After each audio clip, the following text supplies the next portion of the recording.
నడుస్తున్నప్పుడు వాకింగ్ చేసేటప్పుడు ఎలాంటి చేంజెస్ కనిపిస్తే మనకి హార్ట్కి ఏదో ప్రాబ్లం ఉందని గుర్తించవచ్చు? సేమ్ థింగ్ అండి.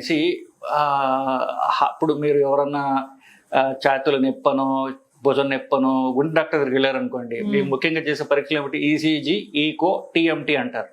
ఈసీజీ అంటే మీకు తెలిసిందే. సో అదే ఈసీజీ మీరు పడుకున్నప్పుడు రెస్ట్లో ఉన్నప్పుడు తీస్తారు.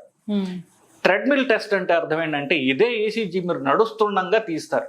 సో ట్రెడ్మిల్ మిషన్ మీద పేషెంట్ నడిపించి ఇదే ఈసీజీ తీస్తారు.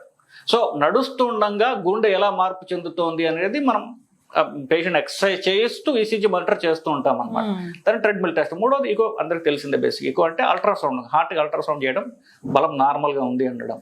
సో పేషెంట్ నార్మల్గా ఉన్నప్పుడు గుండె నార్మల్గా ఉండొచ్చు, కానీ నడుస్తుంటే నేను ఇందాక చెప్పినట్టుగా గుండె మనం చేసే ఎక్సర్సైజ్కి సరిపోయినంత రక్తం పంప్ చేయలేకపోతుంది. అంటే దాని పీక నొక్కేస్తోంది, దానిలో బ్లాక్ ఉన్నది అని అర్థం. సో దట్స్ నడుస్తుండగా ఇందాక మెట్లు ఎక్కుతున్నాం, అంతకంటే మెట్లు అంటే కొంచెం హైట్లో ఎక్కాలి. అంతకంటే తక్కువ స్టేజ్ ఏంటి? ఫ్లాట్ సర్ఫేస్ మీద నడవడం. మీరు నార్మల్ గా నడుస్తూ ఉండగా అంటే ఇందాక మెట్ల కంటే కూడా సివియర్ స్టేజ్ అనమాట. ఫ్లాట్ గా నడుస్తుండగా కూడా అది కూడా అన్ఎక్స్టెండ్. అంటే మీరు మీ ఇంటి నుంచి ఆ వీధి చివరి దాకా క్యాజువల్ గా మీరు నడిచేవాళ్ళు. నెల రోజుల నుంచి మీకు అది నడుస్తుంటేనే మీకు అలసట గానీ ఆయాసం గానీ వస్తుందంటే probably you should look at the heart. Okay, yes doctor. చాలా మంది ఈసీజీలో నార్మల్ ఉంది, థ్రెడ్మిల్ టెస్ట్ లో వాళ్ళకి గుండె జబ్బు ఉందని డిటెక్ట్ అయిందని చెప్తూ ఉంటారు. ఇదే కారణం అంటారా? ఎగ్జాక్ట్లీ ఇదేనండి. సో అంటే రక్తనాళంలో బ్లాక్ ఉన్నది. ఆ బ్లాక్ ఎంత ఉందంటే హార్ట్ రెస్ట్ లో ఉండి కొంత పని చేస్తే ఆ బ్లాక్ వల్ల ప్రాబ్లం లేదు. కొంత గుండె మీద ఎక్కువ పని పడింది అనుకోండి, అది అందించలేకపోతుంది. కాబట్టి ఈసీజీలో మార్పులు వచ్చేస్తున్నాయి. సో హార్ట్ అటాక్ కి ముందు స్టేజ్ అనమాట ఇది. సో ఒక బ్లాక్ ఉంది, ఆ బ్లాక్ రక్తనాళాన్ని మూసింది. 100% మూస్తే హార్ట్ అటాక్ అంటాం. సో 100% కాకుండా అది 70% దాకా వచ్చింది అనుకోండి. 70% ఇస్ ద మ్యాజిక్ నంబర్. 70% దాకా వస్తే అప్పుడు ట్రెడ్మిల్ పాజిటివ్ వస్తుంది. ఓకే, ఇప్పుడు ఈ టీఎంటీ చేయించుకోవాలి అంటే సో ఏదైనా సిమ్టమ్ కనిపిస్తేనే చేయించుకోవాలా, జనరల్ గా అంటే చేయించుకోవచ్చా డాక్టర్?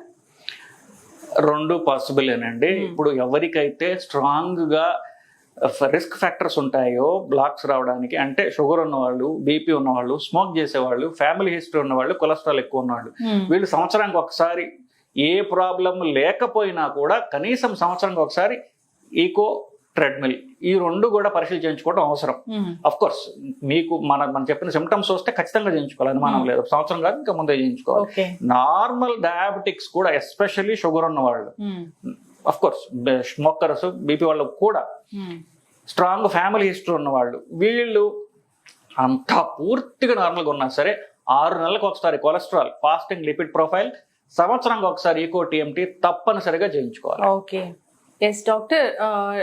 జనరల్ గా అంటే ఈ లక్షణాలు ఏం లేవు, లైఫ్ స్టైల్ డిజార్డర్స్ అసలు ఏం లేవు, సో ఏదో ఆయాసం వస్తుంది అంటే ఖచ్చితంగా చేయించుకోవాల్సిందని వాళ్ళంత అవసరం లేదండి. బట్ వాళ్ళకి ఏం చేస్తారంటే ఇనిషియల్ ఈసీజీ చూసి నార్మల్గా ఉంటే వదిలేదు. అంటే ఇప్పుడు ఎవరన్నా సిమ్టమ్స్ తో వచ్చినప్పుడు ఫస్ట్ డాక్టర్, కార్డియాలజీ డాక్టర్ ఏమడుగుతాడు?